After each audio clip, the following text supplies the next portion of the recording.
Hello NFL fans and welcome back to the Wall of NFL channel. So the NFL starts in just 30 minutes and I thought we could just kind of preview some games and talk about what I think is going to happen and how it's all going to go down, who I think is going to win, who the best players are going to be of each. Sorry, I'm trying to move. There we go, moving my camera a bit. And yeah, just kind of preview what I think is how this weekend is gonna go. So obviously the Bills and Rams have already played, so I'll be changing that shortly. The Bills won 31-10. It was a complete blowout, and I really do think that they're going to be the team to beat this year in the AFC, despite the AFC being so strong. Josh Allen looked unbelievable. Diggs looked really good as well. There were quite a few turnovers, which could be something a little bit risky.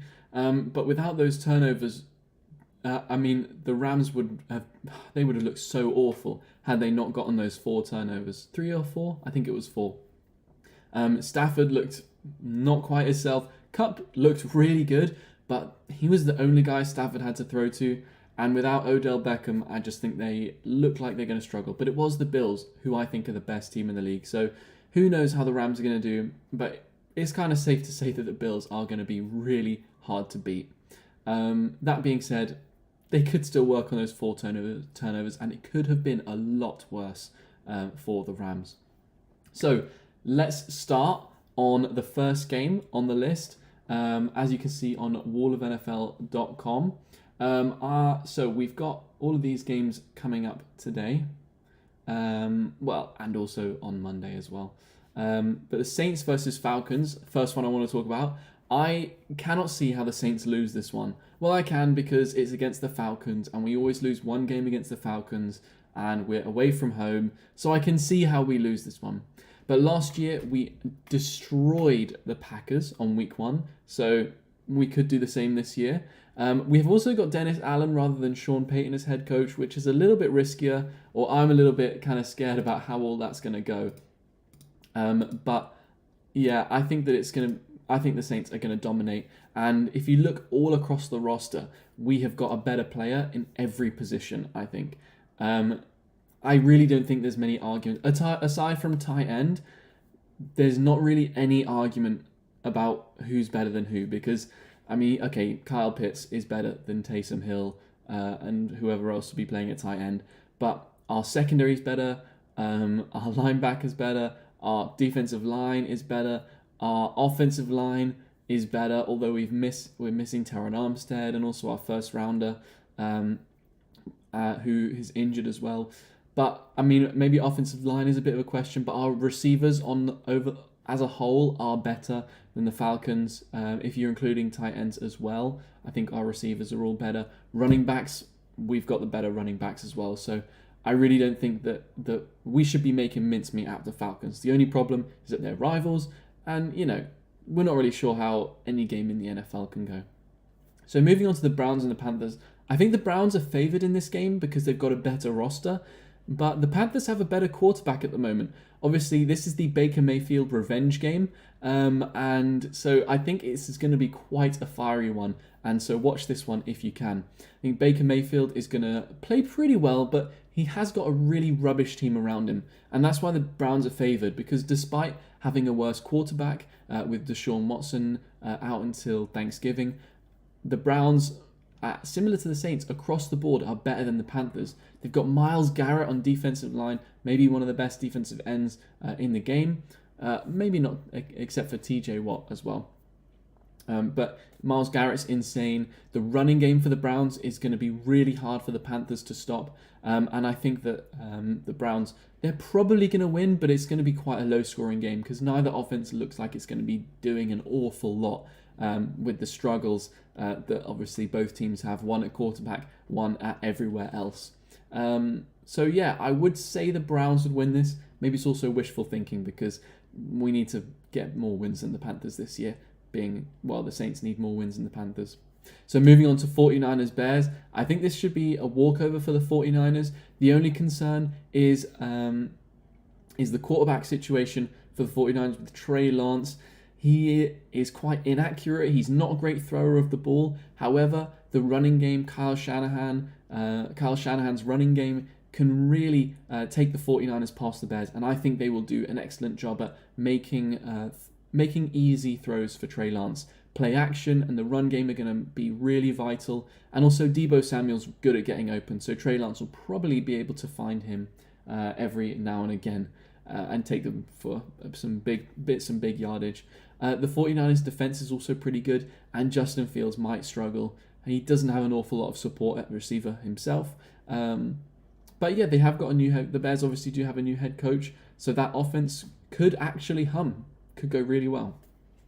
Moving on to Steelers-Bengals, this could be a really tricky game. I think it's quite hard to choose between the two because they're such big rivals, and rivals always play to each other. So the Bengals might get a bit worse, Steelers might get a bit better, but I really think that this is going to be a close one. Maybe similar to Browns and Panthers. The Steelers, they're going to make it really difficult for the Bengals to move the ball down the field. But Joe Burrow, he always comes in clutch. And they have a new offensive line, which could be good, could be bad, might take some time to gel. But the Bengals, their wide receivers are really top-notch with T. Higgins, Jamar Chase. They've got Joe Mixon there as well. I think they're going to be really hard for the Steelers to stop. But if they're able to stop them, then the Steelers will win this one because, I mean, also, actually, Mitch Trubisky's there, starting quarterback now for the Steelers. So I would worry a little bit if I was a Steelers fan, but who knows? Maybe he is going to be really well, and he's going to be what everyone hyped him up for over the offseason. Eagles-Lions, very close, very low-scoring game. I think the defenses are going to dominate. I think the Eagles are going to find it hard to move the ball down the field because their passing game will struggle as long as they have Jalen Hurts as quarterback, unless he improves massively, which, well, for Eagles fans, fingers crossed they do. The Lions, I think, are also, they're always in games, so they don't lose games by blowout. So the Eagles aren't going to blow them out. However, I think the Eagles are still going to win because they do have a much better roster. Head coach-wise, they're both teams are quite inexperienced, with Nick Sirianni for the Eagles, Dan Campbell for the Lions. Inexperienced, but I think their teams are rallying behind them, especially the Lions for Dan Campbell. So I think it's going to be close and low scoring, lots of running, not a lot of throwing for both sides. Now, on the other hand, the Colts and the Titans, the Colts are going to absolutely blow out the Texans. Sorry, I said Titans. The Colts and the Titans. Sorry, Texan. It's because I've got... Okay, this needs to change as well. That's why I keep saying Titans. It's because it's Colts and Texans. I think the Texans are going to be terrible this year. I didn't think they'd win a game last year, but they won 4-5. This year, I also don't think they're going to win a game. And despite replacing their head coach, and Davis Mills isn't actually as bad as everyone kind of makes out, but I think that they're still going to get absolutely destroyed. I think Matt Ryan's going to put on a great show against the Texans. I think that Matt Ryan's going to put on a great show against the Texans in his first game for the Colts. I think the wide receiver Pittman's going to make some big plays. And whilst the Texans will be able to move the ball down the field a little bit, I think they're going to struggle. Like last year, I think they only scored 3 points against the Colts over 2 games. I just don't see how the Texans are going to win this one. So Patriots, Dolphins. The Patriots, they have not had a lot of good news coming out of their camp. Their offense has really struggled, apparently. Mac Jones doesn't have many weapons. He's not the kind of player that's gonna throw for thousands of yards each year or throw for loads of touchdowns. He's a game manager, and Bill Belichick has not put the pieces around him for that offense to really succeed. So I think they're going to struggle. They've also lost Mike McDaniels to the Raiders, and he was an excellent offensive coordinator. Patriots are going to really struggle offensively this year. And the Dolphins, I think Byron Jones is out, and they are going to... So I think that their secondary is a little bit weaker than it normally would be for this game. But the Dolphins' offense should be really explosive. They've added Tyreek Hill, and I think their weapons just as a whole, whilst they've given Devontae Parker to the Patriots, actually, so they're missing one of their wide receivers there. They've still got Waddle, and they've got Tyreek Hill. So offensively, receivers-wise, they should be totally fine. I'm expecting a lot of wide receiver screens, some slants, and hoping that those yards after the catch are really going to come in clutch for the Dolphins. And that could create a good scenario for Tua to throw out his big arm that all the Dolphins fans are talking about at the moment. Because those Patriots defenders will come in close to stop those screens, the running game, those quick passes, and then it'll leave some space over the top for Tua to show whether he actually has any arm strength. Moving on, Ravens and Jets. This has got to be a blowout for the Ravens. Apparently, Joe Flacco is starting for the Jets. And I think that means that the Ravens, well, whilst Joe Flacco will have some added motivation against his old team, I think the Ravens aren't going to struggle because against the backup quarterback, against the Jets, who are notorious for not being good, I think the Ravens are going to have a big game. Lamar Jackson is going to run for loads and loads of yards, and it's going to be a pretty easy game for the Ravens. So if you have any Ravens players on fantasy or anything like that, basically play some Ravens and Colts on fantasy, and you should be totally fine, I think. I'm not expecting a lot from the Jets, against the Ravens. So Jaguars and Commanders, I think this is possibly one of the most interesting games of the weekend. Because if you think about it, the Jaguars, they have their new head coach, Doug Peterson, who is actually a competent head coach compared to what their head coach was before with, what's his name, Urban Meyer. He was an absolute lunatic. And the Jaguars finally have someone that they can rally behind. So I think the Jaguars are going to be really decent this year. Maybe get 6-7 wins, but actually show a lot of promise. And once they build that roster up a little bit more with a few more bad draft picks and some better free agency signings, I think that team is going to be quite tough to beat. And that AFC South could be strong in the next couple of years with the Jaguars there. And Trevor Lawrence, I'm sure he's going to develop really well.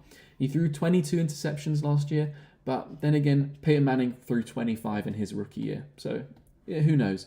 The Washington Commanders, they have Carson Wentz this year as well, who is the best quarterback that Terry McLaurin has ever had. So I think Terry McLaurin could have a really big year. And whilst Wentz is probably the best quarterback they've ever had, it's not saying much, but because he's not the most accurate. He holds the ball for too long. He's a bit of a risk. The Commanders took a big risk with having Wentz at quarterback, but I do think that they are going to be a better team this year because of it. You know, Ron Rivera, he's liked Cam Newton in the past, and now Carson Wentz. Maybe it's that kind of match. He likes a big physical quarterback that and maybe sacrifice a little bit of that accuracy. And who knows, maybe Carson Wentz will turn a page, be better in the locker room, and also will have worked on his accuracy problems. I think he'll do really well. I think the Commanders are going to do better than this year. And I think McLaurin, he's set up for a big year. They've got Gibson at running back as well, who's really good as well. Hello, Karma. Welcome to the stream. We are just talking about the Giants and the Titans now. So, the Giants and the Titans. I am not sure what to make of the Giants this year. I think they are a bit of a weird team. They could do really well. Daniel Jones could have the best year of his career, but also they've kind of been the exact same the last 3-4 years. They've been average. They've struggled not to turn the ball over so much. They've struggled offensively. Their offensive lines have been bad. Their wide receivers have not come in clutch at all. And as he said, Eagles probably might win the division. The Titans, they won the AFC last year, finished number 1 seed, and Derrick Henry can absolutely run riot on the Giants. And I think in this game, they're just going to pound the rock, play after play, and the Giants, I think they're going to struggle. I don't think the Titans are going to score loads and loads of points, but I think the Giants just won't be able to keep up with the Titans, and I don't think it's going to be a pretty game for Giants fans. Although saying that, I really don't know what to make of the Giants. They've got a new head coach as well, so maybe something will change. Maybe somehow they'll be better as well. The Chiefs and the Cardinals, I think this, alongside the next one, Raiders, Chargers, are going to be the best games of the weekend. The Chiefs, aside from last year, are always really good at the start of the season. And the same with the Cardinals. So the Cardinals went like 9-0, 10-0 last year, and every year the Cardinals drop off around Thanksgiving or afterwards. But this is week 1, so these two teams are going to be so exciting. The Chiefs have a few question marks at receivers, and I'm not sure whether they'll be able to, whether Mahomes will look the same without Tyreek Hill, but I'm sure that Andy Reid has got a lot of plays up his sleeve, has worked with the likes of Juju Smith-Schuster, McCall Hardman, and Valdez-Scantling, from the Packers, I think it went to the Chiefs. So they'll have, there are a few like number 2 receivers. So he can spread the ball out a little bit more, and maybe it'll be good for Patrick Mahomes' development that he can throw to some different people other than Hill and Kelsey. But I think that is going to be a really good game, Chiefs-Cardinals. But I am going to have my eye mostly on the Raiders and Chargers, because last year, when those two played off against each other, Monday Night Football, Week 18, or was it Sunday night? Either way, I just remember being up at like 5 o'clock in the morning, eyes wide open, watching I think it's the best game I've seen. I thought the Raiders-Chargers was better than Bills and Chiefs, which happened a couple weeks after. I know that's not the most popular opinion. I know a lot of people think Chiefs-Bills was better, but for me personally, the Raiders and Chargers I thought was better because of the implications that had, the playoff implications, where both teams could tie and both teams could make the playoffs. And then and Herbert was unbelievable. I think Derek Carr and the Raiders are going to have a great start to the year because they've got a new head coach, new players. I think that they'll be hard to stop initially until teams figure them out. So I think the Raiders will probably win this one. But I don't know. I think the Chargers are going to make it really difficult. And of course, Justin Herbert is insane. So I'm going to tune in to Raiders and Chargers. So I kind of forgot to predict who would win each game after the Colts-Texans. So I think the Dolphins are going to beat the Patriots. Ravens will beat the Jets.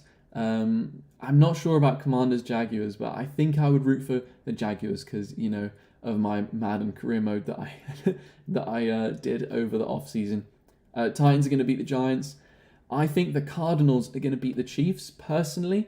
And I think the Raiders will beat the Chargers, even though I want the Chargers to win, to beat the Raiders, yeah. I think the Packers and the Vikings is going to be a very interesting one. As I said, I don't think it'll be the game that I watch at 9:25, but it could be really exciting. I'm really interested to see how Aaron Rodgers kind of looks now that he's had this whole off-season where he's found his inner peace and whatnot.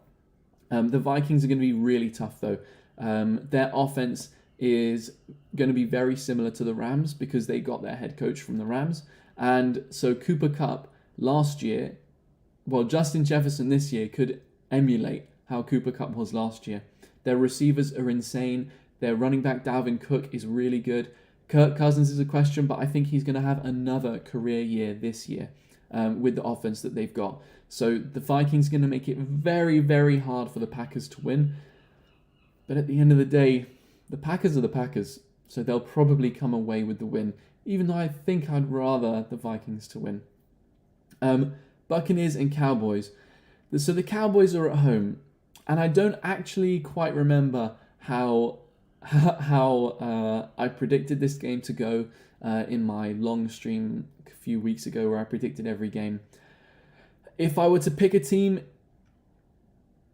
I think it's a difficult one because Brady has come from being out. He hasn't been around for preseason a lot. He retired this year in the offseason, so maybe his heart's not in it as much as before. So I'm going to go with the Cowboys, I think.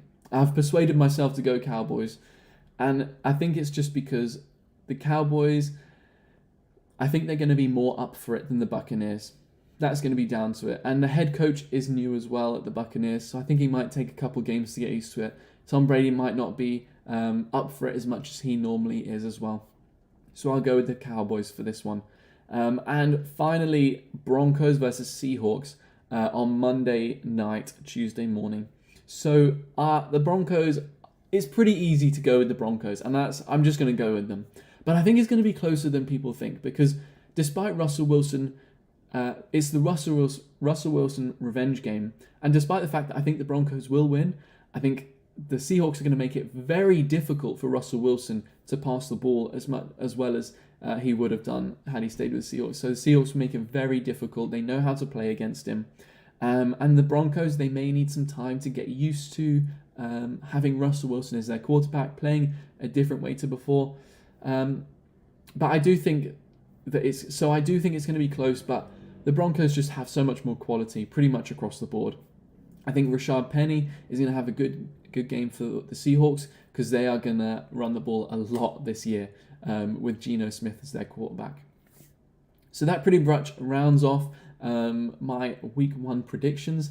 We got 9 minutes till all the games kick off, and so I'm so excited for that to start. I don't really know how to end it there, but thank you guys so much for watching. Leave a like if you've enjoyed it. And yeah, enjoy all the games. And well, if you watch this after, which probably most of you will, then drop a comment and berate me for all of the mistakes that I made. Anyway, guys, thank you so much for watching. Enjoy the games.